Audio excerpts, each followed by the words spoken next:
அருமையான தேவனுடைய பிள்ளைகளே, உங்கள் அனைவருக்கும் சிங்கப்பூர் ஏலிம் எழுப்புதல் ஊழியங்கள் சார்பிலே அன்பின் வாழ்த்துக்களை தெரிவித்துக் கொள்கிறேன். தொடர்ந்து நாம் சாபத்தை முறிப்பது எப்படி என்பதை குறித்து நம்ம வேதத்திலிருந்து பார்த்து கொண்டு வருகிறோம்.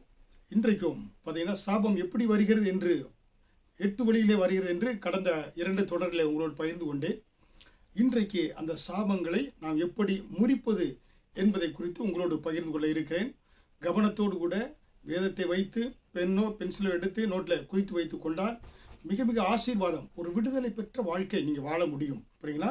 அதற்கு நாம் எடுத்துக்கொண்ட வேதத்தினுடைய பகுதி உபாகமம் 23வது அதிகாரம் 5வது வசனத்திலே, உன் தேவனாகிய கர்த்தர் பிலேயாமுக்கு செவி கொடுக்க சித்தம் இல்லாமல் உன் தேவனாகிய கர்த்தர் உன்மேல் அன்பு கூர்ந்தபடியினால் உன் தேவனாகிய கர்த்தர் அந்த சாபத்தை உனக்கு ஆசீர்வாதமாக மாறப்பண்ணினார். பார்க்கிறோம், இஸ்ரவேல் ஜனங்கள் அவங்க எகிப்திலிருந்து 430 வருடம் எகிப்திலிருந்து அடிமைகளாக இருந்து அவங்க இப்பொழுது வனாந்திரத்தில் வருகிறார்கள். மோசையின் தலைமையின் கீழாக செங்கடலை பிளந்து கர்த்தர் அழைத்து கொண்டு வருகிறார்.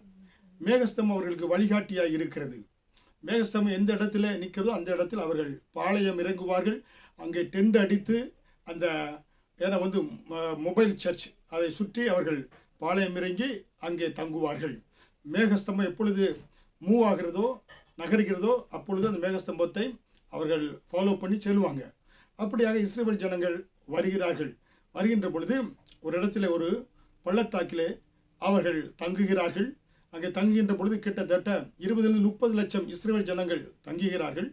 அவர்கள் வருவதை அந்த பகுதியில் இருந்த ராஜா பாலாக் கேள்விப்பட்டு, இந்த ஜனங்கள் பயங்கரமான ஜனங்கள், இவர்கள் கர்த்தர் செங்கடலை பிளந்து பார்வோனுடைய தடைகளெல்லாம் நீக்கி அழைத்து கொண்டு வருகிறார். அதனால் இஸ்ரவேல் ஜனங்களுக்கு பயந்து அவர்கள் தன்னை மேற்கொண்டு விடுவார்களோ என்று அறிந்து அவன் பிலேயாம் என்ற ஒரு தீர்க்கதரிசியை, பிலேயாம் யாரை ஆசீர்வதித்தாலும் தேவன் ஆசீர்வதிக்கிறார், பிலேயாம் யாரை சபித்தாலும் தேவன் சபிக்கிறார் என்று அறிந்து பிலேயாமை காசு கொடுத்து கூட்டு கொண்டு வந்து இந்த இஸ்ரவேல் ஜனங்கள் என்ன செய்கிறாங்க, பாளையம் இறங்கி இருக்கிறார்கள். எல்லோரும் தூங்கி கொண்டு இருக்கிறார்கள். அங்கே மோசே தூங்கி கொண்டு இருக்கிறான். அதே போல ஆரோன் பிரதான ஆசாரியர் தூங்கி கொண்டு இருக்கிறான். ஜனங்கள் தூங்கி கொண்டு இருக்கிறாங்க. யாருக்கும் ஒன்று தெரியாது. ஆனால் பிலேயாம் பாலாக்கினாலே அழைத்து கொண்டு வரப்பட்டு அவர் பாலாக் என்று சொல்கிறான். பிலேயாமை பார்த்து, இஸ்ரவேல் ஜனங்களை நீ சபிக்க வேண்டும், என நீ சபித்து அவர் சபிக்கப்படுவார்கள் என்று அறிந்து அவன் என்ன செய்கிறானாக்க பிலேயாமை இஸ்ரவேல் ஜனங்களை சபிக்க சொல்கிறான். அதற்கு என்னாகமம் 22:12 நீர் அவர்களோடு போக வேண்டும், அந்த ஜனங்களை சபிக்கவும் வேண்டாம், அவர்களை ஆசீர்வதிக்கப்பட்டவர்கள் என்று என்றார் ஆண்டவர். பிலேயாம் எடுத்து சொன்னால், அவங்க பாலாக் ராஜா ஜனங்களை கூப்பிட்டா, நீ போனா நீ இஸ்ரவேல் ஜனங்களை சபிக்கக்கூடாது, அவர்கள் கர்த்தரால் ஆசீர்வதிக்கப்பட்டவர்கள். ஹல்லேலூயா! இங்க பாருங்க, இஸ்ரவேல் ஜனங்கள் தேவனால் ஆசீர்வதிக்கப்பட்டவர்கள். இன்றைக்கு நம்ம இயேசு கிறிஸ்துவனுடைய சிலுவை மரணத்துக்கு அப்புறமாக நாமும் ஆவிக்குரிய பிரகாரமாக இஸ்ரவேலராக ஆபிரகாமின் சந்ததியாக மாறி இருக்கிறதுனாலே நாமும் தேவனால் ஆசீர்வதிக்கப்பட்டவர்கள் என்பதை நீங்கள் விசுவாசிக்க வேண்டும். அது மட்டுமல்ல, பார்க்கின்ற பொழுது என்னாகும் 23:8 தேவன் சபிக்காதவனை நான் சபிப்பது எப்படி, கர்த்தர் வெறுக்காதவனை நான் வெறுப்பது எப்படி. பாலாக் பிலேயாம் கேட்கிறான், ஏன் இந்த ஜனங்களை சபிக்க மாட்டேங்க அப்படி சொல்லுகின்ற பொழுது, சபிக்க வந்த குறி சொல்ல வந்த அந்த தீர்க்கதரிசியே என்ன சொன்னான், தேவன் சபிக்காதவனை நான் எப்படி சபிப்பது, தேவன் என்ன செய்யாது அவனை வெறுக்காதவனை நான் எப்படி வெறுப்பது என்று பாலாக்கு சொல்கிறான். யார்? பிலேயாம். அது மட்டுமல்ல, பாருங்க, என்னாகும் 23வது அதிகாரம் 9வது வசனத்திலே, அந்த ஜனங்கள் என்ன ஜனங்கள்? இஸ்ரவேல் ஜனங்கள் ஜாதிகளோடு கலவாமல் தனியே வாசமாய் இருப்பார்கள். பாருங்க, இஸ்ரவேல் ஜனங்களை குறித்து ஆண்டவர் சொல்றார், ஜாதிகளோடு கலவாதவர்கள். நீங்கள் அருமையான தேவனுடைய பிள்ளைகளே, நீங்கள் கர்த்தர் உங்களை விளையாடப்பட்ட ரத்தத்தினாலே அவர் பிள்ளையாய் மாற்றி இருக்கிறார். நீங்க அந்நிய ஜனங்களோடு, அதாவது ஆண்டவர் அறியாத ஜனங்களோடு, ஏன்னா விக்கிர ஆராதனை இருக்கிற ஜனங்களோடு நீங்க கலவாமல் இருந்தால் அப்பொழுது நீங்க என்ன செய்யணும், அவங்களோடு நீங்க வேலையை போறீங்க, எல்லாம் பண்றீங்க. ஆனால் அந்த கலாச்சாரம் உங்களை பாதிக்காதபடி அதை நீ பின்பற்றாமல் இருக்கின்ற பொழுது கர்த்தருடைய பாதுகாப்பு உங்களுக்கு இருக்கிறது. கர்த்தர் உங்களை குறித்து அந்நிய ஜனங்களோடு கலவாமல் இருக்கிற மக்கள், தேவனுக்கென்று பிரித்தெடுக்கப்பட்ட மக்கள், தேவனுடைய பரிசுத்த ஜாதி, கர்த்தர் அவர்களுக்கென்று ஒரு விசேஷித்த ஆசீர்வாதத்தை ஆண்டு வைத்திருக்கிறார். ஹல்லேலூயா! அதனால்தான் பிலேயாம் இஸ்ரவேல் ஜனங்களை சபிக்க வந்த பொழுது என்னாகும் 23:19 நான் ஆசீர்வதிக்க கட்டளைப்பட்டேன், அவர் ஆசீர்வதிக்கிறார், அதை நான் திருப்பக்கூடாது. பாருங்க என்ன செய்யறான் பாலாக். பிலேயாம் இடத்துல இந்த ஜனங்கள் அப்படியே பாளையம் இறங்கி தூங்கிட்டு இருக்கிறாங்க. அங்கே சுற்றி 3 மலைகள் இருக்கிறது. பாலாக்குடைய அந்த கோயில் மலைகள் இருக்கிறது. இப்போ முதல்ல ஒவ்வொரு மலையில் ஏறுறாங்க. அந்த இரவில் இந்த இஸ்ரவேல் ஜனங்களை சபிக்கும்படியாக 7 பலிபீடம், 7 பலிபீடத்தில் ஏன்னா ஒவ்வொரு 7 காளைகள் 7 ஆட்டுக்கடாக்கள் பலியிடுறாங்க. அவங்களை சபிக்கிறான். முதல்ல ஒன்றும் அங்கே அந்த ஜனங்களுக்கு ஏற்படவில்லை. 2வது மலையில் போய் இந்த இஸ்ரவேல் ஜனங்களுக்கு தெரியாது, மோசைக்கு தெரியாது, ஆரோனுக்கு தெரியாது. அங்கே 7 பலிபீடத்தில் 7 கடா 7 ஆட்டு குட்டியும் பலியிடுகிறான். பலியிடுகின்ற பொழுது இஸ்ரவேல் ஜனங்களை சபிக்க சொல்கின்ற பொழுது அவங்க சபிக்க முடியவில்லை. பிலேயாம் வாயிலிருந்து சபிக்கக்கூடிய வார்த்தை வரவில்லை. இப்போ 3வது மலையில் போய் அங்கே 7 பலிபீடம், 7 கடா 7 ஆட்டுக்குட்டியில் பலியிடுறாங்க. இப்போ சபிக்க சொல்கிறான். அப்போ இஸ்ரவேல் ஜனங்களை சபிக்க பிலேயாம் இடத்துல பாலாக் சொல்கிறான். இப்போ மொத்தத்தில் பார்த்தீங்கன்னா 3 7 21 ஏன்னா கெடா 21 ஆட்டுக்குட்டிகளை பலியிடுறாங்க. 42 மிருகங்களை பலியிட்டு அவர்களுக்கு ஏன்னா இஸ்ரவேல் ஜனங்களை சபிக்க சொன்ன பொழுது அவன் சொல்றான், இஸ்ரவேலை ஆசீர்வதிப்பதே கர்த்தருக்கு பிரியம் என்று சொல்லி குறி சொல்ல வந்தவனையே கர்த்தர் சபிக்க வந்தவனே ஆசீர்வாதமான வாயை திருப்பினார் என்று நாம் பார்க்கிறோம். அல்லேலூயா. என்னாகும் 23:21 ராஜாவின் ஜெய கம்பீரமானவர் அவர்களுக்குள்ளே இருக்கிறார். பிலேயாம் சொல்றா பாலாக்கின் இடத்துல, இந்த இஸ்ரவேலுடைய ஜனங்களுடைய கடவுள் ராஜாவின் ஜெய கம்பீரமானவர். அருமையான தேவனுடைய பிள்ளையை, நீ கர்த்தருக்குள் இருக்கின்ற பொழுது உனக்கு விரோதமாக எந்த மந்திரமும் எந்த மந்திரவாதியும் பிலிஸ்தீனையும் அணுக முடியாது. காரணம், உலகத்தில் இருப்பவனை காட்டிலும் உனக்குள் இருக்கிற இயேசு பெரியவர். ராஜாவின் ஜெய கம்பீரமானவர் உனக்குள்ளே இருக்கிறார். அக்கினிமயமாய் இருக்கிறார். அக்கினி இருக்கிற இடத்துல எந்த அசுத்தங்களுக்கும் பக்கத்தில் நெருங்க முடியாது. ஈயோ கொசுவோ என எந்த அசுத்தங்களும் நெருங்க முடியாது. கர்த்தர் உன்னை அக்கினி ஜுவாலையாக வைத்து பாதுகாக்க விரும்புகிறார். ஹல்லேலூயா. ராஜாவின் ஜெய கம்பீரமானவர் உனக்குள்ளே இருக்கிறார். ஹல்லேலூயா. அது மட்டுமல்ல, என்னாகும் 23:22 பிலேயாம் என்ன சொல்கிறான் பாருங்க, அவர்களுக்கு காண்டாமிருகத்துக்கு ஒத்த பலன் இருக்கிறது. ஹல்லேலூயா. இந்த இஸ்ரவேல் ஜனங்களுக்கு காண்டாமிருகத்துக்கு ஒத்த பலன் இருக்கக்கூடியதா இருக்கிறது என்று சொன்னது மட்டுமல்ல, என்னாகும் 23:23 வசனத்திலே யாக்கோபுக்கு விரோதமான மந்திரம் இல்லை, இஸ்ரவேலுக்கு விரோதமான குறி சொல்லுதலும் இல்லை என்று சொல்கிறான். ஹல்லேலூயா. அருமையான தேவனுடைய பிள்ளையே, நீங்க கர்த்தருக்குள் இருக்கின்ற பொழுது எத்தனை மந்திரவாதியும் பாருங்க, 42 மிருகங்கள் 21 கெடா 21 ஆடுகளை பலியிட்ட பொழுது கூட பாத்தீங்கன்னா எந்த விதமான மந்திரங்களை தந்திரங்களோ இஸ்ரவேலுக்குள்ள ஜனங்களுக்கு வர முடியல. ஏன்னா இஸ்ரவேலின் ஜெய கம்பீரமானவர் அவர்களுக்குள்ளே இருந்து பாதுகாக்கக்கூடியவராக இருக்கிறார். அதனால தான் இஸ்ரவேலை காக்கிறவர் உறங்குவதும் இல்லை தூங்குவதும் இல்லை. அவங்க தூங்கி கொண்டிருந்த பொழுது கூட அவர்களுக்கு விரோதமாய் பிலேயாம் பாலாக்கின் மூலமாக சபிக்க சென்ற பொழுது சபிக்க முடியவில்லை. அதனால் தான் இஸ்ரவேலுக்கு விரோதமான குறி சொல்வதும் இல்லை, மந்திரம் இல்லை. இஸ்ரவேலை காக்கிறவர் உறங்கார் தூங்கார் என்ற அந்த விசுவாசம் நம்ம இருக்கணுங்க. ஹல்லேலூயா. எங்க குடும்பம் 30 வருடத்துக்கு முன்னாக குடும்பத்தில் எத்தனை மரணங்கள் ஏற்பட்டது. மந்திரவாதி செஞ்சான், அதுக்கு நாங்கள் ஆண்டவர் ஏற்றுக்கொண்டோம். அதுக்கு அப்புறமாகவும் அந்த மந்திரவாதி என்ன செய்தானாக்கா, அந்த மந்திரவாதி இருந்தா எவ்வளவு மந்திரங்களை ஏவி விட்டு பார்த்தான், மந்திரம் ஒன்றும் நடக்கவில்லை. அந்த மந்திரவாதி கடைசி நாட்களில் சீக்கிரமாக வியாதிப்பட்டு சாப்பிடக்கூட முடியாம கைகால் இழுக்கப்பட்டு அகோர மரணம் அடைந்தான். அதே போல பிள்ளையானுடைய மரணமும் இருந்தது என்று நாம் பார்க்கிறோம். ஹல்லேலூயா. அருமையான தேவனுடைய பிள்ளைகளே, உங்களுக்கு இருக்கக்கூடிய உங்களுக்காக சாபத்தை யார் கொண்டு வந்தாலும், மந்திரங்கள் தந்திரங்களை கொண்டு வந்தாலும் அவர்கள் தான் அழிந்து போவார்கள். உங்களுக்கு விரோதமாக எந்த காரியமும் செய்ய முடியாது. அதனால்தான் இன்றைக்கு இந்த இயேசு கிறிஸ்து பாருங்க, கலாத்தியர் 3:13 மரத்திலே தூக்கப்பட்ட எவனும் சபிக்கப்பட்டவன் என்று சொன்னபடி கிறிஸ்து நமக்காக சாபமாகி நியாய பிரமாணத்தின் சாபத்திற்கு நம்மை நீங்களாக்கி மீட்டு கொண்டார் என்று பார்க்கிறோம். ஹல்லேலூயா. வெளிப்படுத்தல் 22:3 இனி ஒரு சாபமும் இராது, தேவனும் ஆட்டுக்குட்டியாக இருக்கிற சிங்காசனம் அதிலே இருக்கும் என்று சொல்லப்பட்டிருக்கிறது. ஹல்லேலூயா. அதனால்தான் சாபம் என்பது ஒரு கொடுமையானது. சாபம் என்பது ஒரு தீமையான ஒரு காரியம். ஏன்னா அது திடீரென அநேக குடும்பங்களை பாழாக்கக்கூடியதாக இருக்கிறது. குடும்பங்களை சிதறி போக பண்ணக்கூடியதாக இருக்கிறது. குடும்பங்களிலே தரித்திரத்தை கொண்டு வரக்கூடியதாக இருக்கிறது. எந்த வியாபாரத்தை தொடங்கினாலும் நஷ்டத்தை கொண்டு வரக்கூடியதாக இருக்கிறது. பிள்ளைகள் எவ்வளவோ முயற்சி செய்தாலும் படிக்க முடியாமல் தடைகள் வந்து கொண்டு இருக்கிறது. திருமணம் பிள்ளைகளுக்கு ஒழுங்காக சரியான மருமகனோ மருமகளோ கிடைக்காதபடி என்ன செய்கிறது, தள்ளிக்கொண்டே போய்கொண்டு இருக்கிறது. இப்படிப்பட்ட சாபங்கள் உங்கள் குடும்பங்களில் இருக்கிறதா?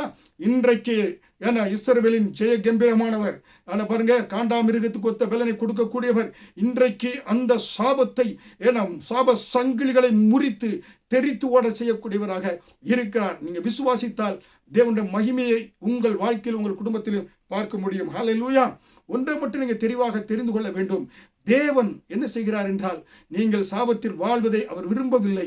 சாபத்தை முறித்து விடுதலை கொடுக்க தேவன் விரும்பக்கூடியவராக இருக்கிறார். நீங்கள் துயரப்பட்ட நாட்களுக்கும் வேதனைகளை அனுபவித்த அந்த வருஷங்களுக்கு தக்கதாய் ஆறுதலின் நாட்களை, சமாதானத்தின் நாட்களை, ஆசீர்வாதத்தின் நாட்களை கர்த்தர் உங்களுக்கு வைத்திருக்கிறார். அதனால்தான் 3 யோவான் 2வது அதிகாரத்திலே, பிரியமானவனே, உன் ஆத்துமா வாழ்கிறது போல நீ எல்லாவற்றிலும் வாழ்ந்து சுகமாயிருக்கும்படி விரும்புகிறேன். ஹல்லேலூயா. உன் ஆத்துமா எப்படி வாழ்கிறதோ அதே போல ஆவி, ஆத்துமா, சரீரம் என பொருளாதார ஆசீர்வாதம், ஆவிக்குரிய ஆசீர்வாதம், பிள்ளைகளின் ஆசீர்வாதம் என பார்த்தீங்கன்னா செல்வ செழிப்பு எல்லாவற்றிலும் நீ நிறைவாயிருக்க வேண்டும் என்று கர்த்தர் பிரியப்படுகிறார். ஹல்லேலூயா. நம்ம சாபத்தை முறித்து நம்ம வெற்றிக்குள்ள வாழ வேண்டும் என்று தேவன் பிரியப்படக்கூடியவராக இருக்கிறார். ஹல்லேலூயா. ஆனால் இன்றைக்கு இந்த சாபத்தை முறிப்பது எப்படி என்றால், சாபத்தை இயேசு கிறிஸ்துவினுடைய முள்முடி ரத்தம் சாபத்தை முறிக்கக்கூடியதாக இருக்கிறது என்று நாம் பார்க்கிறோம். ஹல்லேலூயா. அதுதான் ஆதியாகமம் 3:17-18 ஆதாம் நிமித்தம் இந்த பூமி சபிக்கப்பட்டதாக இருந்தது. ஏதேன் தோட்டத்தில் கர்த்தர் எல்லாவற்றையும் உருவாக்கி ஆதாம் ராஜாவை போல கஷ்டப்படாமல் வாழ வேண்டும் என்று கர்த்தர் பிரியப்பட்டார். அவர்கள் தோட்டத்தில் எல்லா விருட்சத்தின் மரத்தினுடைய கனிகளை புசிக்கலாம், ஒரே ஒரு மரத்தினுடைய ஜீவ விருட்சத்தின் கனியை புசிக்க கூடாதுன்னு சொன்ன பொழுது அவங்க அந்த ஒன்றைத்தான் புசிச்சாங்க. பாருங்க, மற்ற பழங்கள்லாம் புசிச்சிருக்கலாம். ஆனா தேவன் விளக்கப்பட்டதை சத்துருவின் மூலமாக, பிசாசின் மூலமாக, தந்திரத்தின் மூலமாக ஏவாள் என்ன செய்தால், பறித்தால், புசித்தால், கொடுத்தால், கெடுத்தால் என்று பார்க்கிறோம். அப்படியாக அதன் மூலமாக ஆதாம் சபிக்கப்பட்டவனாக மாறினான். அவனுடைய ரத்த வேர்வை சிந்தி வேர்வை சிந்தி சம்பாதிக்க வேண்டும், தோட்டத்தில் வேலை செய்ய வேண்டும், பலனை புசிக்க வேண்டும். ஏவாள் கர்ப்ப பிறப்பின் போது கர்ப்பம் குழந்தை பிறக்கின்ற போது வேதனைப்பட வேண்டும். சாத்தான் சர்ப்பம் மண்ணை தின்று வாழ வேண்டும். அதே போல பூமியும் சபிக்கப்பட்டதாக மாறியது என்று நாம் பார்க்கிறோம். ஹல்லேலூயா. அதனால்தான் என்ன சொல்லப்பட்டிருக்கு, யோசுவா 23வது அதிகாரம் 13வது வசனத்திலே, உங்கள் கண்களில் முள்ளுகளும் உங்கள் விழாக்களில் கூர்களுமாய் இருந்து நீங்கள் குடியிருக்கிற தேசத்திலே உங்களை உபத்திரப்படுத்துவார்கள். ஹல்லேலூயா. புறஜாதியர் மத்தியிலே தேவனுடைய பிள்ளை இருக்கும்போது அவர்கள் எப்படியாக இருப்பாங்களா?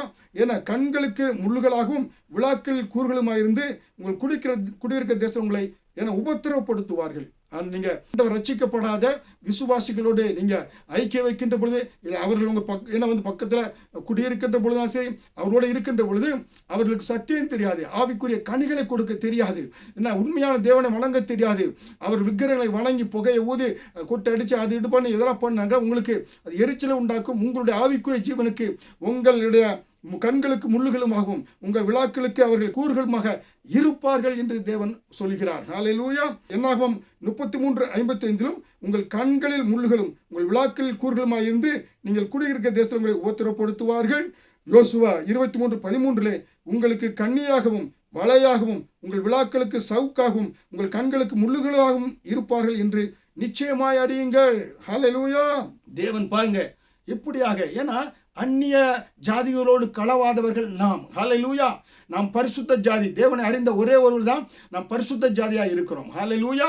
நாம் இந்த பரிசுத்த ஜாதி ஆண்டவர் அறியாத அந்நிய ஜாதிகளோடு களவாமல் இருந்தால், அவருடைய அந்த கலாச்சாரங்களை பின்பற்றினோம் என்றால் முள்ளும் குறுக்கும் விழாவுக்கு குறுக்களுமாக இருந்து கஷ்டப்படுத்துவாங்க. அப்படி போகக்கூடாது என்று தேவன் சொல்கிறார். சாபத்தை கொண்டு வரக்கூடியதாக இருக்கிறது. ஹல்லேலூயா. அதனால்தான் ஏசாயா 53வது அதிகாரம் 2வது வசனத்தின்படி, அவருக்கு அழகும் இல்லை, சௌந்தரியம் இல்லை, அவரை பார்க்கும்போது நாம் அவரை விரும்பத்தக்க ரூபம் அவருக்கு இல்லாதிருந்தது என்று பார்க்கிறோம். அதனாலே இந்த சாபம் வந்ததினாலே தேவனே மனுஷகுமாரனாய் பூமிக்கு வந்து அழகுமில்லாதவராய், சௌந்தரியம் அவரை பார்க்கின்ற பொழுது விரும்பத்தக்க ரூபம் இல்லாதவராய் சிலுவையில தொங்கினார், அந்தகார அடைந்தார் என்று நாம் பார்க்கிறோம். ஹல்லேலூயா.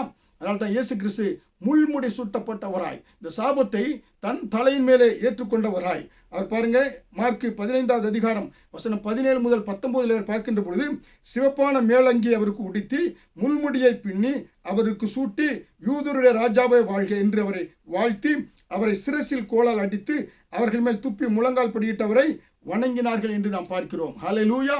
அருமையான தேவனுடைய பிள்ளைகளே, இயேசு கிறிஸ்துவின் தலையின் மேல் முள்முடி சூட்டப்பட்டது மரத்தின் மூலமாய் வந்த சாபத்தை இன்றைக்கு மனிதனுக்கு தீய எண்ணங்களும் சிந்தனைகளிலும் மூளையிலிருந்து தான் உருவாகிறது.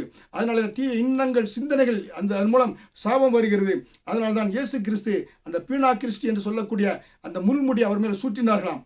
அந்த முள் வந்து என்ன 4 இன்ச்சு இருக்குமா, அதாவது 10 சென்டிமீட்டர் இருக்கக்கூடிய அந்த முள் தலையில வைத்து ஓங்கி அடித்த பொழுது அந்த முள் சிரசின் உள்ளாக இறங்கி மூளையில் இறங்கி கண்கள் வழியாக வெளியே பீத்து கொண்டு வந்ததாம், பிடைத்து கொண்டு வந்தது என்று சொல்லுகிறார்கள். ஆனால் ஒரு 600 போர்ச்சவர்கள் சூழ நின்று அடித்தார்கள் என்று வேத வல்லுநர்கள் சொல்லுகிறார்கள். அதனாலே இயேசு கிறிஸ்துனுடைய அந்த முள்முடியிலிருந்து சிந்தப்பட்ட அந்த இரத்தம் நம்முடைய எல்லா சாபங்களையும், மரத்திலே தூக்கப்பட்ட எவனும் சபிக்கப்பட்டவன் என்றபடி இயேசு கிறிஸ்து அந்த சாபத்தினுடைய வல்லமையை, பிசாசுடைய வல்லமையை முறித்து நமக்கு வெற்றியை கொடுத்து இருக்கிறார். அதனால தான் நம்ம உற்சாகத்தோடு பாடுகிறோம், வல்லமை உண்டு, வல்லமை உண்டு, அற்புத வல்லமை, வல்லமை உண்டு, வல்லமை உண்டு, அற்புத வல்லமை, ஆட்டுக்குட்டியின் ரத்தத்தினாலே வல்லமை உண்டு என்று சொல்லி நம்ம உற்சாகமாக பாடுகிறோம். ஹல்லேலூயா.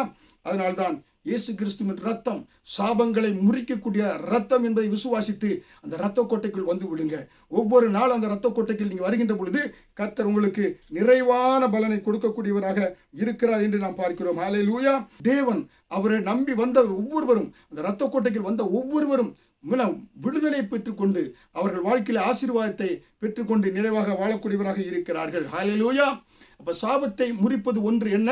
இயேசு கிறிஸ்துவினுடைய முள்முடி ரத்தம். ஹல்லேலூயா. முள்முடி சூட்டப்பட்ட ரத்தம் சாபத்துடைய அந்த கட்டுகளை, விலங்கை முறித்து போடக்கூடியதாக இருக்கிறது என்று பார்க்கிறோம். இரண்டாவதாக சாபங்களை முறிக்கும் ஒப்புரவாகுதல். இங்கே பார்க்கிறோம், ஒப்புரவாகுதல். மனிதனோடு, மனிதன் தேவனோடு ஒப்புரவாக வேண்டும். லூக்கா 19வது அதிகாரம் வசனம் 8 பார்க்கின்ற பொழுது, சகேயு நின்று கர்த்தரை நோக்கி, ஆண்டவரே, நான் ஆஸ்திகளில் பாதை ஏழைகளுக்கு கொடுக்கிறேன். நான் ஒருவனிடத்தில் எதையாகிலும் அநியாயமாய் வாங்கினதுண்டானால் நாளத்தனையாக திரும்ப செலுத்துகிறேன் என்றான். பாருங்க, இங்கே பார்க்கிறோம், ஏன்னா ஒப்புரவாகும் பொழுது அந்த சகேயு என்பவன் அன்றைக்கு அந்த இஸ்ரவேலிலே அந்த சகேயு ஜனங்களிடத்திலே அநியாயமாய் அவன் வசூல் இருப்பானா, 4 மடங்கு 5 மடங்கு சொல்லிட்டு வசூல் விரிக்க பணத்தை வரியை வசூல் செய்யக்கூடியவன். அப்படிப்பட்டவன் என்ன செய்தானாக்கா, இயேசுவை சந்தித்த பொழுது அவன் வாழ்க்கையிலே ஒப்புரவாக வேண்டும் என்ற ஒரு எண்ணம் அவனுக்குள் வந்தது. என்ன பண்ணான், ஒப்புரவாகி சீர்படுத்தி என்ன செய்யலாம், கொடுக்க வேண்டியதெல்லாம் திருப்பி கொடுத்து ஆண்டவரிடத்தில் மன்னிப்பை பெற்றுக்கொண்டார் என்று நாம் பார்க்கிறோம். ஹல்லேலூயா. அவன் அநியாயமாய் வாங்கினதை ஜனங்களுக்கு நான் திருப்பி கொடுப்பேன் என்று ஒரு தீர்மானம் எடுத்தான். இயேசு அவனை சந்தித்த பொழுது அவன் பாருங்க, யூதர்களுக்கு அவன் மேலே எவ்வளவு எரிச்சல் இருந்திருக்கும், கோபம் இருக்கும். அநியாயமாய் பாருங்க, $50 வரி கட்ட வேண்டும் என்றால் 4 மடங்கு $200 கட்டும்படியாக வரி அப்படி வசூல் இருப்பானாம். அதனாலே இயேசு கிறிஸ்துவண்டை வருகின்ற பொழுது அவன் ஒரு தீர்மானம் எடுத்தானா, என்ன, ஒருவரிடத்திலிருந்து எதையாவது நான் வாங்கியிருந்தா, அநியாயமாய் வாங்கியிருந்தால் நாளத்தனையாக நான் திருப்பி கொடுப்பேன். புரியுங்களா? ஏன் 4 மடங்கு திருப்பி கொடுக்க வேண்டும் என்றால், பாருங்க, ஒருவேளை 1 மடங்கு வாங்கி அதை திருப்பி கொடுத்தா வாங்கினதுக்கு கொடுத்தாச்சு. 1 மடங்கு வாங்கி அது 2 மடங்கு கொடுத்தா அது வட்டியோடு கொடுத்ததுக்கு சமம் என்று ஜனங்கள் நினைத்திருப்பார்கள். ஆனால் 1 மடங்கு வாங்கினதுக்கு 4 மடங்கு நான் திருப்பி கொடுப்பேன் என்று சகேயு சொன்ன பொழுது, நல்ல மகாராசன் பாரு எவ்வளவாக திருப்பி நம்மகிட்ட வாங்கினது கட்டும் நிறைவாக கொடுத்திருக்கிறான் என்று ஜனங்கள் அவனை வாயார மனம் குளிர்ந்து ஆசீர்வதித்து இருப்பார்கள். ஹல்லேலூயா. அதனால்தான் மற்றவர்களிடத்திலே நாம் மற்றவர்களை என்ன செய்ய வேண்டும், ஆசீர்வதிக்க வேண்டும். மற்றவர்களுக்கு ஏதாவது தவறு செய்திருந்தால், உடனே கடன் வாங்கி கடன் கொடுக்காமல் இருந்தால், இல்லை பாருங்க, மற்றவர்களிடத்தில் எந்த காரியம் வாங்கியிருந்தாலும் நம்ம அதை திருப்பி கொடுக்க வேண்டியது அவசியமாக இருக்கிறது. ஹல்லேலூயா. அதனாலே அருமையான தேவனுடைய பிள்ளைகளே, நீர் கடன் பெறாதீர்கள். கடன் பட்டீங்கன்னாக்கா நம்ம என்ன செய்ய முடியாது, கர்த்தருக்கு சாட்சியாக நம்ம வாழ முடியாது. அறியாமல் கடன் வாங்கியிருந்தா, ஒருவேளை வீட்டுக்கோ மாற்றுக்கோ மற்ற அந்த கடன் இல்லை, மற்ற எந்த கடனாவது நீங்கள் வாங்கியிருந்தால் அதை திருப்புவதற்கு நீங்கள் திருப்பி கொடுத்து நீங்கள் அந்த ஜனங்களோடு ஒப்புரவாகி விட வேண்டும். ஹல்லேலூயா. ஏனென்றால் கடன் இல்லாமல் எப்படி வாழ்வது என்பதை குறித்து ஒரு 5-6 தொடர்கள் நான் ஏற்கனவே உங்களுக்கு செய்தி கொடுத்திருக்கிறேன். முடிந்தால் யூடியூப்ல போய் டெப்ட் free life pastor doctor Daniel Raj நீங்கள் போட்டீங்கன்னா அந்த தொடர்களில் நீங்க அதிகமான ஆசீர்வாதத்தின் செய்திகளை கேட்டுக்கொள்ளலாம். அதனால பாருங்க, வயதான நாட்களிலே பெற்றோர்களை கவனிக்கவில்லை என்றால் பெற்றோர்கள் பிள்ளைகளை சபிக்கக்கூடியவர்களாக இருக்கிறார்கள். ஆனால் அருமையான தேவனுடைய பிள்ளைகளே, நாம் முதிர் வயதிலும் பெற்றோர்களை கைவிடாதபடி அவரை பாதுகாத்துக் கொள்ள வேண்டியது மிக முக்கியம். நாம் அவர்களுக்கு எதை செய்கிறோமோ, எதை வைக்கிறோமோ அதான் இருப்போம். அவர்களை கண்டும் காணாமல் விட்டு விட்டோம் என்றால் நாமும் முதிர் வயதாகும் போது நம்முடைய பிள்ளைகள் நம்மளை கண்டும் காணாமல் விட்டு விடுவார்கள். யாத்திராகமம் 20வது அதிகாரம் 12வது வசனத்திலே, உன் தேவனாகிய கர்த்தர் உனக்கு கொடுக்கிற தேசத்தில் உன் நாட்கள் நீடித்திருப்பதற்கு உன் தகப்பனையும் தாயும் கனம் பண்ணுவாயாக. நீ நீடித்த நாட்களாய் ஆரோக்கியத்தோடு தேசத்தில் வாழ வேண்டும் என்றால் தாயையும் தகப்பனையும் நீ கனப்படுத்த வேண்டும். ஹல்லேலூயா. அதனால தான் சாபத்தை முறிப்பதற்கு நம்ம என்ன செய்யணும்? ஒப்புரவாக வேண்டும். தாயோடு தந்தையோடு சண்டை போட்டு அவர்களை கவனிக்காமல் நம்ம இருக்கக்கூடாது. இந்த செய்தியை கேட்டுக்கொண்டிருக்கிற அருமையான தேவனுடைய பிள்ளையை, கர்த்தர் உன்னோடு பேசிக் கொண்டிருக்கிறார். இன்றைக்கே செய்தி கேட்டதுக்கு அப்புறமாக தாயோடு கூட தகப்பன் கூட உங்களுக்கு உறவுகள் முறிக்கப்பட்டிருந்தா நீங்க தொலைபேசி மூலமாக ஒப்புரவாகி விடுங்க. என்றால் சாபம் உங்களுக்குள் வரக்கூடாது. தாயின் தகப்பனும் கணம் பண்ணுகின்ற பொழுது அந்த தேசத்தில் நீடித்த நாட்களாய் ஆசீர்வாதத்தோடு கூட நீங்க பூமியில் இருப்பீங்க. கர்த்தர் நாமத்தை நீங்க மகிமைப்படுத்துவீங்க. அதனால தான் எபேசியர் 6வது அதிகாரம் 1 முதல் 3 பிள்ளைகளே, உங்கள் பெற்றோருக்கு கர்த்தருக்குள் கீழ்ப்படியுங்கள், இது நியாயம். உனக்கு நன்மை உண்டாயிருப்பதற்கும் பூமியிலே உன் வாழ்நாள் நீடித்திருப்பதற்கும் உன் தகப்பனையும் உன் தாயையும் கனம் பண்ணுவாயாக என்பதே வாக்குத்தத்தமுள்ள முதலாம் கற்பனையாக இருக்கிறது. ஹல்லேலூயா. தாயையும் தகப்பனும் கனம் பண்ணுங்க. கர்த்தர் நமக்காக வேதத்தில் எழுதி வைத்திருக்கிறார். நம்முடைய நாட்கள் நமக்கு நன்மை உண்டாயிருக்கவும் நாம் பூமியில நீடித்த நாட்களாக இருக்க வேண்டும் என்றால் தாயையும் தகப்பனையும் கனம் பண்ண வேண்டும். ஹல்லேலூயா. சாபத்தை முறிக்க வேண்டும் என்றால் முதலாவது இயேசு கிறிஸ்து முள்முடி இரத்தத்தின் மூலமாக உங்கள் சாபம் முறிக்கப்படுகிறது. தீ எண்ணங்கள் முறிக்கப்படுகிறது. இரண்டாவது, மனிதனோடு மனிதன் ஒப்புரவாகின்ற பொழுது சாபங்கள் முறிக்கப்படக்கூடியதாக இருக்கிறது. மூன்றாவது, சாபங்களை முறிப்பதற்கு வேதத்தை தியானம் செய்கின்ற பொழுது சாபங்கள் முறிக்கப்படக்கூடியதாக இருக்கிறது என்று உபாகமம் 28வது அதிகாரம் 15வது வசனத்திலே, இன்று நான் உனக்கு விதிக்கிற உன் தேவனாகிய கர்த்தருடைய எல்லா கற்பனைகளின்படியையும் கட்டளையின்படியையும் நடக்க கவனமாயிருப்பதற்கு அவர் சத்தத்திற்கு கொடாதே போவாயாகில் இப்பொழுது சொல்லப்படும் சாபங்கள் எல்லாம் உண்மையில் உனக்கு பலிக்கோ. ஹல்லேலூயா. அவருடைய சத்தம், வேத சத்தத்திற்கு, தேவனுடைய சத்தத்திற்கு கீழ்ப்படிந்தோம் என்றால் இந்த 114 என நியாயப்பிரமாணம் சொல்லப்பட்ட சாபங்கள் நம்மேல் பலிக்காது, ஆசீர்வாதம் வரும் என்று வேதவசனம் சொல்கிறது. ஹல்லேலூயா. உபாகமம் 28வது அதிகாரம் 3வது வசனம் முதல் 12 வரை பார்க்கின்ற பொழுது அவ்வளவு ஆசீர்வாதங்களை கர்த்தர் நமக்கு வைத்திருக்கிறார். ஹல்லேலூயா. அந்த ஆசீர்வாதங்களை கர்த்தருடைய சத்தத்துக்கு உண்மையாய் அவர் சத்தத்துக்கு செவி கொடுக்கின்ற பொழுது ஆசீர்வாதங்கள் நம்மை முந்திக் கொண்டு நமக்கு முன்பாக செல்லக்கூடியதாக இருக்கிறது. ஹல்லேலூயா. கர்த்தருடைய வார்த்தைக்கு கீழ்ப்படியாதபடி மனமும் மாமிசமும் போல நீங்க வாழ்ந்தோம் என்றால் நம்முடைய வாழ்க்கையிலே கண்ணீரின் கவலைகள் தான் நாம் சாபத்தை சம்பாதிப்பது மட்டுமல்ல, நம்முடைய சந்ததிகளுக்கு சாபத்தை வைத்து விட்டு செல்லக்கூடியவர்களாக இருக்கிறோம். ஹல்லேலூயா. அதனால்தான் இஸ்ரவேல் தேசத்திலே முன்பாக வருஷத்துக்கு ஒரு முறை அந்த மூப்பர்கள் அந்த மூப்பர்கள் என்ன செய்வாங்களா, அங்க 2 மலை இருக்கிறது, கெர்சிம் மலை, ஏபால் மலை. கெர்சிம் மலையில என்ன செய்ய, இஸ்ரவேல் ஜனங்களை கூட்டுக்கொண்டு அந்த மலை மேலே ஏறி, அது பசுமையான பச்சை பசேல் என்று இருக்கக்கூடிய மலை கெர்சிம் மலை. அந்த மலையிலிருந்து அவர்கள் இந்த உபாகமம் 28வது அதிகாரத்தை எடுத்து அவர்கள் அது சொல்லப்பட்டிருக்கிற 3வது வசனத்தில் 12வது வசனத்தில் சொல்லப்பட்ட இந்த ஆசீர்வாதங்களை எல்லாம் சொல்லுவாங்களா அந்த கெர்சிம் மலையிலிருந்து சொல்லி அந்த மூப்பர்கள் இஸ்ரவேல் ஜனங்களை ஆசீர்வதிக்கின்ற பொழுது அவர்கள் ஆமேன் என்று சொல்வார்களாம். அந்த ஆசீர்வாதம் அவர் மேல் தங்கும். அதுக்கப்புறம் பக்கத்தில் இருக்கக்கூடிய அந்த ஏபால் என்ற மலை மேலே ஏறி, அது பாருங்க நல்ல மொட்டை மரம், புரியுங்களா? ஏன்னா பார்த்தீங்கன்னா மரங்களே இல்லாதபடி, ஏன்னா கற்கள் இருந்த அந்த மரத்து மேலே ஏறி நின்று இந்த 114 சாபங்களை சொல்லுவாங்களாம். கர்த்தருடைய வார்த்தைக்கு செவி கொடுக்கவில்லை என்றால் இஸ்ரவேல் ஜனங்கள் ஆமென் என்று சொல்வார்களாம்.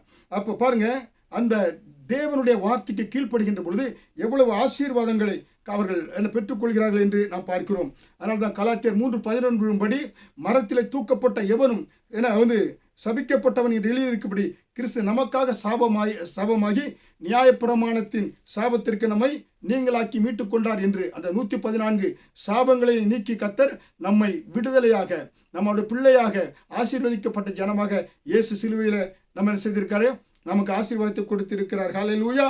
அதனால தான் இயேசு ஒரு பக்கம் முள்முடியை சுமந்தாரே, ஒரு பக்கம் சாபமான அந்த சிலுவையில தூங்கினார். அதனாலே மரத்தினால் வந்த எல்லா சாபங்களையும் ஆண்டவர் முறித்து உங்களுக்கு விடுதலை கொடுத்திருக்கிறார், நமக்கு விடுதலை கொடுத்திருக்கிறார். ஹல்லேலூயா. அதனாலே அவர் சிலுவையிலே சாபத்தை மட்டுமில்ல, வியாதிகளை, அக்கிரமங்களை, மீறுதல்களை எல்லாவற்றையும் நமக்கு சுமந்து தீர்த்து எந்த சாபமும் நம்மை அணுகாதபடி இயேசு நம்மை பாதுகாத்து இருக்கிறார். ஹல்லேலூயா. 4வதாக நம்முடைய சாபத்தை முறிப்பதற்கு காரணம் நாம் சாபத்தை முறிப்பதற்கான வழி, சாபத்தை முறிக்க நீங்க கர்த்தருடைய குடும்பத்து அண்டை ஓடி வந்து விட வேண்டும், கர்த்தருடைய குடும்பத்துக்குள்ளாக வந்துவிட வேண்டும். யாத்திராகம் 20வது அதிகாரம் 6வது வசனத்திலே, என்னிடத்தில் அன்பு கூர்ந்து என் கற்பனைகளை கைக்கொள்கிறவர்களுக்கோ 1000 தலைமுறை மட்டும் இரக்கம் செய்கிறவராக இருக்கிறேன். ஹல்லேலூயா. ஆண்டவர் குடும்பத்துக்குள்ள ஓடி வந்துடுங்க.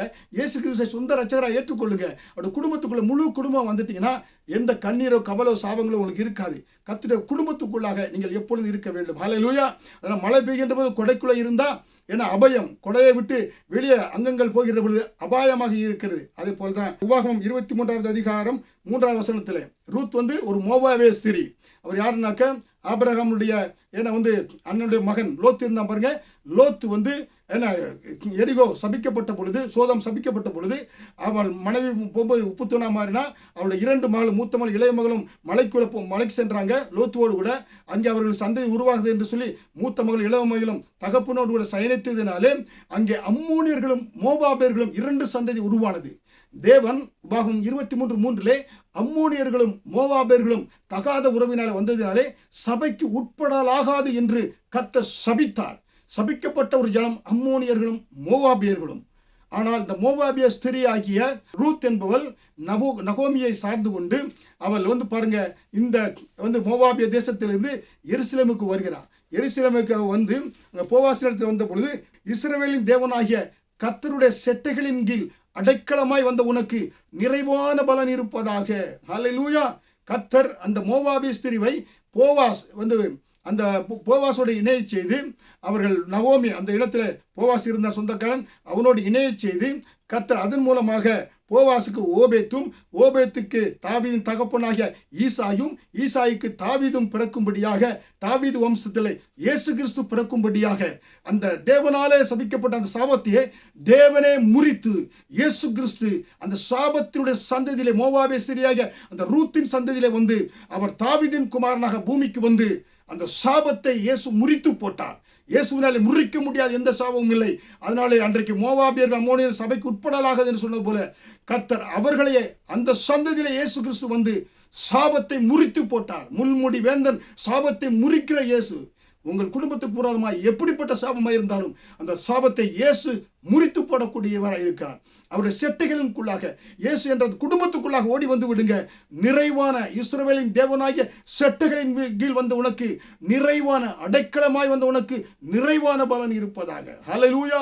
கோழி தன் குஞ்சுகளை புறாக்கு விலைக்கு பாதுகாப்பது போல, கழுகுக்கு விலைக்கு பாதுகாப்பது போல தேவனுடைய செட்டைகளின் கீழாக விடுங்க. கர்த்தர் ரத்த கோட்டைக்குள்ளே விடுங்க. எந்த சாபங்களை அணுகாது. கர்த்தருடைய குடும்பத்துக்குள் நீங்கள் விட வேண்டும். ஹல்லேலூயா. ஏன்னா அன்றைக்கு நீதிமான் ஒருவனும் இல்லை என்று உலகத்தில் பார்க்கிறோம். அந்த நாட்களில் கூட கர்த்தர் பாருங்க தேவனுடைய அந்த குடும்பத்துக்குள்ள வருகின்ற பொழுது கர்த்தர் உங்களை நிறைவாக ஆசீர்வதிக்கிறார். அதனால தான் நெகேமியா 13வது அதிகாரம் 2வது வசனத்திலே சாபத்தை என்றென்றைக்கும் ஆசீர்வாதமாக திருப்பின கர்த்தர். ஹல்லேலூயா. பாருங்க மோவாபிய ஸ்திரீ நகோமி சபிக்கப்பட்டவள், அவளையே கர்த்தர் இயேசு கிறிஸ்துவுடைய கொள்ளுப்பாட்டியாக ஆண்டவர் தேர்ந்தெடுத்து இருக்கிறார். அந்த வம்சத்தில் வந்திருக்கிறார். அதனாலே சாபத்தை என்றென்றைக்கும் ஆசீர்வாதமாக திருப்பின கர்த்தர். ஹல்லேலூயா. அதனாலே வெளிப்படுத்தல் 22:3 படி இனி ஒரு சாபம் இராது. தேவனுடைய ஆட்டுக்குட்டியானவர் இருக்கிற சிங்காசனம் இருக்கும். ஹல்லேலூயா. இனிமேல் உங்களுக்கு எந்த சாபமும் இருக்காது. சாபத்தை குறித்து 3 தொடர்கள் மூலம் உங்களோடு சொல்லியிருக்கிறேன். இயேசு கிறிஸ்து பிள்ளையா இருங்க, ரத்தத்தால் கழுவப்படுங்க. நீங்க அந்நிய ஜாதிகளோடு கலவாமல் பரிசுத்த ஜாதியாக நீங்க இருங்க. என்ன இருக்கின்ற பொழுது கர்த்தர் அவருடைய முள்முடி ரத்தத்தினாலே, அவருடைய வேத வசனத்தினாலே, அவருடைய குடும்பத்தில் நீங்க இருக்கின்ற பொழுது கர்த்தர் உங்களை அருமையாய் பாதுகாத்து ஆண்டவர் நடத்தக்கூடியவராக இருக்கிறார். ஹல்லேலூயா. அருமையாய் எங்களை நேசிக்கிற இயேசு கிறிஸ்துவே, இந்த செய்தி கேட்டுக்கொண்டிருந்த ஒவ்வொரு பிள்ளைகளுக்காய் திறப்பிலை நிற்கிறேன் அப்பா. இந்த குடும்பத்தின் மேல் ரத்தத்தை தெளிக்கிறேன். ஹல்லேலூயா. வெளியேறப்பட்ட ரத்தத்தை தெளிக்கிறேன். ராஜ கம்பீரமானவர் இவர்களுக்குள்ள இருக்கிறீர் ஆண்டவரே. காண்டாமிருகத்துக்கு ஒத்த பலன் பிள்ளைகளுக்கு கொடுக்கிறீர் ஆண்டவரே.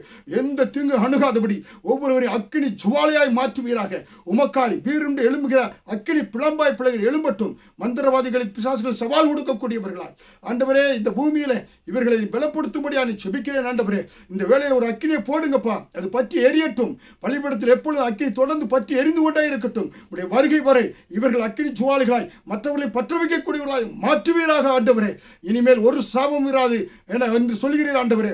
கர்த்தாவே, ஆட்டுக்குட்டியான சிங்காசனத்திலே எங்களை உட்காரும்படி அதிகாரம் கொடுத்திருக்கிறேன். அதன்படியாய் எல்லா சாபங்களையும் முறித்து இன்றைக்கு ஒரு பெரிய மாபெரும் நாள், மகிமையின் நாளாய் முடிசூட்டி கொடுத்ததுக்காக நன்றி. ஒவ்வொருவரையும் ஒவ்வொரு தலையிலும் ஆசீர்வாதம் நிரம்பி வழியட்டும். என் பாத்திரம் நிரம்பி வழிகிறது என்று தாவீதுக்காரன் சொன்னது போல நிரம்பி நிரம்பி வழியும்படியாய் ஒவ்வொருவரையும் ஆசீர்வதிப்பீராக. தொடர்ந்து உங்களுடைய கிருபை ஒருவரை தாங்கட்டும். அடுத்த புதிய செய்தியில் உங்களோடு தொடர்பு கொள்கிறேன். கர்த்தருடைய ஆசீர்வாதம் நிறைவாக இருப்பதாக. ஆமீன்.